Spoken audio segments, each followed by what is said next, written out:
விருச்சிக ராசி அன்பர்கள் உங்களுக்கு பாருங்க இந்த 4 கிரக சேர்க்கை சூரியன், சுக்கிரன், புதன், செவ்வாய் மகரத்தில் காலபுருஷனுக்கு 10ஆம் பாவம் மகரம் தொழில் ஸ்தானம். உங்களுக்கு மகரம் என்ன பாவம்? விருச்சிகத்தினோட பொறப்பு எதுக்கு அப்படின்னா சாதிக்கிறதுக்கு அப்படின்னு தான் சொல்லும். இருந்தாலும் இப்போ அதெல்லாம் கொஞ்சம் அதிகமாக இருக்கும்.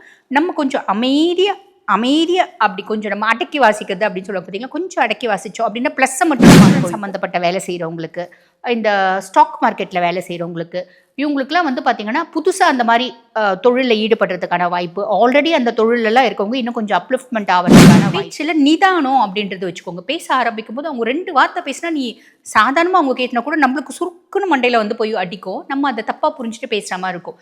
இல்லை அவங்க தப்பாகவே பேசுனாங்கன்னா கூட பெருசாக அவங்களுக்கு ரியாக்ட் பண்ணணுன்ற அவசியம் இல்லை இல்லைங்களா?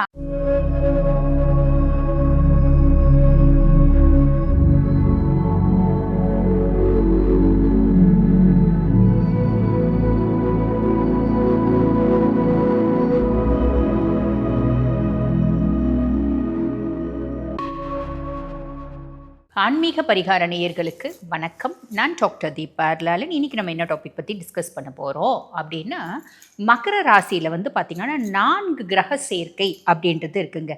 மகர ராசியை பற்றி சொல்லணும் அப்படின்னா காலபுருஷனுக்கு 10ஆவது ராசி மகரம்.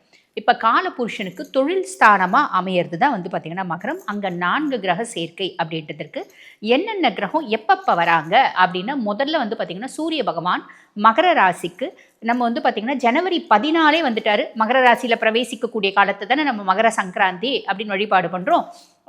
பிப்ரவரி 13 வரைக்கும் இருக்கார். செவ்வாய் ஜனவரி 16 பிப்ரவரி 23 வரைக்கும் இருக்கார். சுக்கிரன் ஜனவரி 13 பிப்ரவரி 6 வரைக்கும். புதன் ஜனவரி 17 பிப்ரவரி 3 வரைக்கும். அங்கே இவங்க 4 பேரும் ஒன்றாவே இணைஞ்சு எந்த நாள்லேருந்து எந்த நாள் வரைக்கும் இருக்காங்க அப்படின்னா, ஜனவரி 17 பிப்ரவரி 3ஆம் தேதி வரைக்கும் ஏறக்குறைய 18 நாட்கள். இந்த 18 நாட்கள் மகரத்தில் சஞ்சாரம் பண்ணக்கூடிய இந்த 4 கிரகங்கள் சதுர்கிரக சேர்க்கை அப்படிம்பாங்க. நிறைய ராசிகளுக்கு அபரிவிதமான நற்பலன்களை கொடுக்க காத்துட்ருக்கு. பொதுவாக பாருங்க, இந்த மாதிரி சூக்ஷ்மமான நாட்கள் அப்படின்றது பாருங்க 3 மாதத்துக்கு ஒரு முறை, 6 மாதத்துக்கு ஒரு முறை, ஒரு சில வருஷத்தில் பார்த்திங்கன்னா வருஷத்துக்கு ஒரு முறை அப்படி தான் வர்றதுக்கான பிராப்தம் இருக்குது. இந்த முறை பார்த்திங்கன்னா இந்த 18 நாட்களை நீங்கள் என்ன மாதிரி பயன்படுத்திக்கணும், என்னென்ன விஷயத்தில் கொஞ்சம் கவனமாக இருக்கணும் அப்படின்றத நாங்கள் தெளிவாகவே சொல்லுவோம். ஸ்கிப் பண்ணாமல் பாருங்கள், அப்போ தான் உங்களுக்கு புரியும். ஸோ நேரத்தை வீண் பண்ணாமல் சட்டுன்னு உங்கள் ராசிக்கு இந்த சதுர்கிரக சேர்க்கை என்ன மாதிரி பலன்களை கொடுக்க போது பார்த்துடலாம் வாங்க. விருச்சிக ராசி அன்பர்கள் உங்களுக்கு பாருங்க இந்த 4 கிரக சேர்க்கை சூரியன், சுக்கிரன், புதன், செவ்வாய் மகரத்தில் காலபுருஷனுக்கு 10ஆம் பாவம் மகரம் தொழில் ஸ்தானம். உங்களுக்கு மகரம் என்ன பாவம் அப்படின்னா 3ஆம் பாவம் இளைய சகோதர தைரியஸ்தானம். என்னுடைய தைரியமும் தன்னம்பிக்கையும் வேற லெவலில் இருக்குங்க அப்படின்ற மாதிரி ஒரு அமைப்பு தான். பொதுவாகவே பாருங்கள் தைரியமும் தன்னம்பிக்கையும் வேற லெவலில் இருக்குது. என்னோட கான்ஃபிடென்ட் ரொம்ப ஜாஸ்தி இருக்குது. டீஃபால்ட்டாகவே எனக்கு மைண்ட் நல்ல யோசிக்கக்கூடிய கெப்பாசிட்டி இருக்குது. ஆக்கப்பூர்வமான சிந்தனை இருக்குது. என்னுடைய எழுத்தாற்றல் மேலோங்குது. நான் புது புது யுக்திகளை கையாளுறேன் தொழிலில் அப்படின்ற மாதிரி அமைப்புங்க. முதல்ல சூரியன் அந்த இடத்துல இருக்கான் பார்த்தீங்களா? சூரியன் பாருங்கள் உங்களுக்கு லார்ட் ஆஃப் 10 தொழில் ஸ்தானாதிபதி, ஜீவன ஸ்தானாதிபதி பார்த்திங்கன்னா 3ஆம் பாவத்தில். அப்படின்னும் போது உங்களோட லீடர்ஷிப் குவாலிட்டிஸ் அதிகமாகுங்க, தன்னம்பிக்கை அதிகமாகும் அப்படின்னு சொல்லலாம். மைனஸ் ஏதாவது இருக்கா? கொஞ்சம் ஈகோ கிளாஷ் ஆகிறதுக்கு வாய்ப்பு உண்டு. யார் கூட? தம்பி தங்கச்சி கூட, ஃப்ரெண்ட்ஸ் வட்டாரம் கூட, அக்கம் பக்கத்து வீட்டாரோட. எனக்கு எல்லாம் தெரியும், நான் பெரிய இன்டெலிஜென்ட். விருச்சிகம் பயங்கர இன்டெலிஜென்ஸ் தான். லைஃப்பில் விருச்சிகத்தினோட பொறப்பு எதுக்கு அப்படின்னா சாதிக்கிறதுக்கு அப்படின்னு தான் சொல்லும். இருந்தாலும் இப்போ அதெல்லாம் கொஞ்சம் அதிகமாக இருக்கும். நம்ம கொஞ்சம் அமைதியாக அப்படி கொஞ்சம் நம்ம அடக்கி வாசிக்கிறது அப்படின்னு சொல்ல பார்த்தீங்கன்னா கொஞ்சம் அடக்கி வாசித்தோம் அப்படின்னா ப்ளஸ்ஸை மட்டும் நம்ம அனுபவிப்போம். நம்ம கொஞ்சம் ரியாக்ட் பண்ணோம் அப்படின்னா மைனஸையும் சேர்ந்து அனுபவிக்கிற மாதிரி ஒரு சூழ்நிலை. எப்படி கொண்டு போகிறீங்களோ கொண்டு போங்க. கடுமையான பேச்சுவார்த்தை அப்படின்றது நான் தான், எனக்கு தான் எல்லாமே தெரியும், நான் தான் எல்லாம், I am superior than you. Of course you peoples are superior, but beyond that நம்ம சுப்பீரியராக இருந்தாலும் சுப்பீரியர்னு சொல்லாமல் அமைதியாக இருக்கும் அப்படின்னா நம்மளோட மதிப்பு மரியாதை இன்னும் ஓங்கும் இல்லைங்களா? ஸோ அந்த மாதிரி கொஞ்சம் அமைதியாக இருக்கிறது நல்லது. ஓகேங்களா? ப்ளஸ் நிறைய உண்டு. சரி, புதன் பார்த்திங்கன்னா 3ஆம் பாவத்தில் இருக்கார். புதன் பாருங்கள் உங்களுக்கு 8 மற்றும் 11க்கு அதிபன். அஷ்டமாதிபதியும் அவன் தான், லாபாதிபதியும் அவன் தான். புத்திசாலித்தனமான பேச்சு, கோவத்தை கண்ட்ரோல் பண்ணி, ஈகோவை கண்ட்ரோல் பண்ணி, நான் தான் எல்லாம் அப்படின்றத கண்ட்ரோல் பண்ணிங்க அப்படின்னா உங்களோட புத்தி மேலும் புத்தி பிரதிபலிக்கும். புத்திசாலித்தனமான பேச்சு, ஆக்கப்பூர்வமான சிந்தனை, எழுத்துத்திறன், ரிசர்ச், இந்த மாதிரிலாம் ரிசர்ச்சில் போயிட்டுருக்கவங்களுக்கு எக்ஸ்ட்ராடினரியாக இருக்கும். இன்சூரன்ஸ் சம்மந்தப்பட்ட வேலை செய்கிறவங்களுக்கு, இந்த ஸ்டாக் மார்க்கெட்டில் வேலை செய்கிறவங்களுக்கு, இவங்களுக்குலாம் வந்து பார்த்திங்கன்னா புதுசாக அந்த மாதிரி தொழிலில் ஈடுபடுறதுக்கான வாய்ப்பு, ஆல்ரெடி அந்த தொழிலெல்லாம் இருக்கவங்க இன்னும் கொஞ்சம் அப்லிஃப்ட்மெண்ட் ஆகிறதுக்கான வாய்ப்பு, இல்லை இது சார்ந்த துறைகளில் ஒரு தேடல் அப்படின்றது நம்மளுக்கு இருக்கும். இதெல்லாம் வந்து பார்த்திங்கன்னா புதன் கொடுக்கக்கூடிய பலன்கள் அப்படின்னு சொல்லலாம். அதுக்கப்புறம் சுக்ரன் 3ஆம் பாவத்தில் இருக்கா. சுக்ரன் வந்து பாருங்க உங்களுக்கு லார்ட் ஆஃப் 7 and 12, அதாவது கலத்திர ஸ்தானத்துக்கும் அவன் தான் அதிபன், மோட்ச விரயஸ்தானத்துக்கும் அவன் தான் அதிபன். இவன் வந்து பார்த்தீங்கன்னா 3ஆம் பாவத்தில் உட்காந்துட்டு இருக்கான். அப்படின்னும் போது நிறைய விருச்சிக ராசி அன்பர்களுக்கு காதல் அப்படின்றது மலரும்.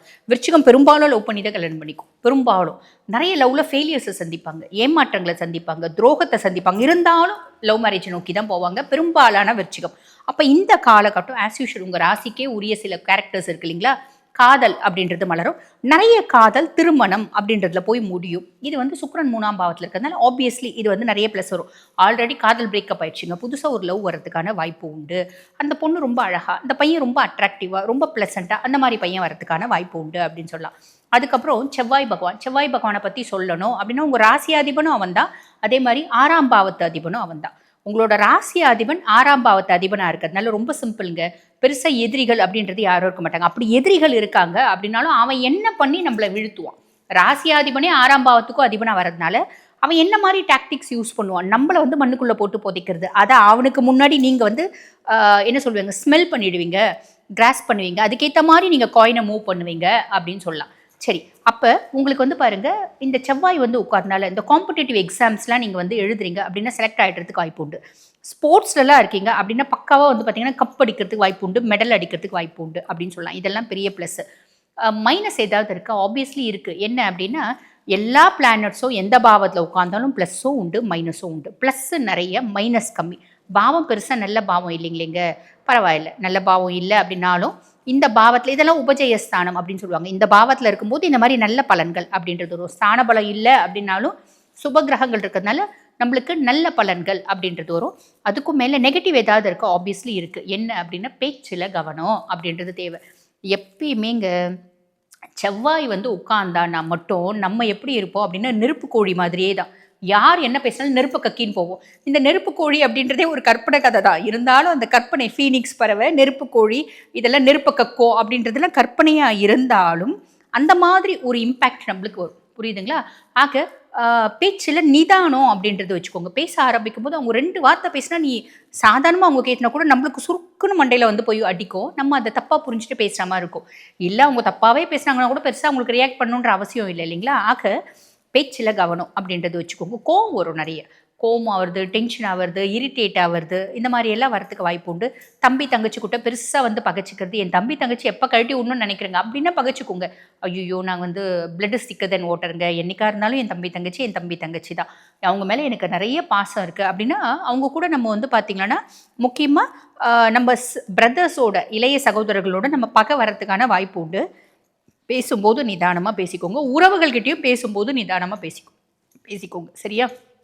அடுத்து உடல் உளைச்சல் அதிகமாகும். ஒர்க் லோடு வந்து நம்மளுக்கு ரொம்ப ஜாஸ்தியாகும். நிறைய பேருக்கு நரம்பு சார்ந்த பிரச்சனைகள், ஹீட் ரிலேட்டட் டிஸார்டர், பிறப்புறுப்பு சார்ந்த நோய், சின்ன சின்ன நைட் ட்ராவலிங் வேண்டாம், 2 வீலர் வேண்டாம், இதெல்லாம் காஷியஸாக இருக்கீங்க அப்படின்னா மட்டும் போதுமானதுங்க. சின்ன சின்ன விஷயத்தில் கவனமாக இருக்கீங்க அப்படின்னா நிறைய நற்பலன்கள் அப்படின்றது காத்திருக்கு. இந்த 18 நாளில் ஏதோ ஒரு விதத்தில் ஒரு நல்ல இம்பேக்ட் அப்படின்றது வரும். வாழ்த்துக்கள். இப்போ நான் சொன்னது வந்து பாருங்கள் உங்கள் ராசிக்கான ஒரு பொதுவான பலன்கள். இப்போ இந்த பலன்களை கேட்டுட்ருக்கோங்கம்மா, நீங்கள் சொன்னது எங்கள் லைஃப்பில் வந்து பார்த்திங்கன்னா நாங்கள் பிளான் பண்ணுறோம், சில முக்கியமான விஷயத்தை இந்த காலகட்டத்தில் பிளான் பண்ணுறோம். வீடு கட்டலான்னு நினைக்கிறோம், ஃபாரின் போகலான்னு நினைக்கிறோம், பிள்ளைங்களுக்கு வந்து பார்த்திங்கன்னா நகை நட்டு வாங்கலாம், கல்யாணம் பண்ணலாம், 2வது திருமணத்துக்கான ஒரு பிராப்தம் இருக்கான்னு தேடுறோம். அதே மாதிரி டிவோர்ஸ் அப்ளை பண்ணியிருக்கோம், கிடைக்குமான்னு பார்க்குறோம், குழந்தை பிராப்தம் இருக்குமான்னு பார்க்குறோம். நல்ல விஷயமும் இருக்குது. நம்ம வந்து பார்த்திங்கன்னா நெகட்டிவான விஷயத்த முடிவுக்கு வருமா அப்படின்னு பார்க்குறதும் இருக்குது இல்லைங்களா? ஆக எது வந்து நீங்கள் தெரிஞ்சுக்கணும் அப்படின்னாலும் உங்கள் சுய ஜாதகம் பெருசாக ஒரு பெரிய இண்டெக்ஸ் அப்படின்னே சொல்லிக்கலாங்க. பெருசாக எல்லா பலன்களையும் கொடுத்துரும். ஆக உங்கள் சுய ஜாதகத்தை நீங்கள் வந்து அனலைஸ் பண்ணிக்கணும் அப்படின்னா நான் பேசிகிட்டு இருக்கும்போது என்னோடய வாட்ஸ்அப் நம்பர் டிஸ்பிளேயில் கொடுத்துருப்பாங்க. அந்த வாட்ஸ்அப் நம்பருக்கு கால் பண்ணி அப்பாயின்மெண்ட் ஃபிக்ஸ் பண்ணி என்கிட்ட பேசிக்கலாம். Thank you.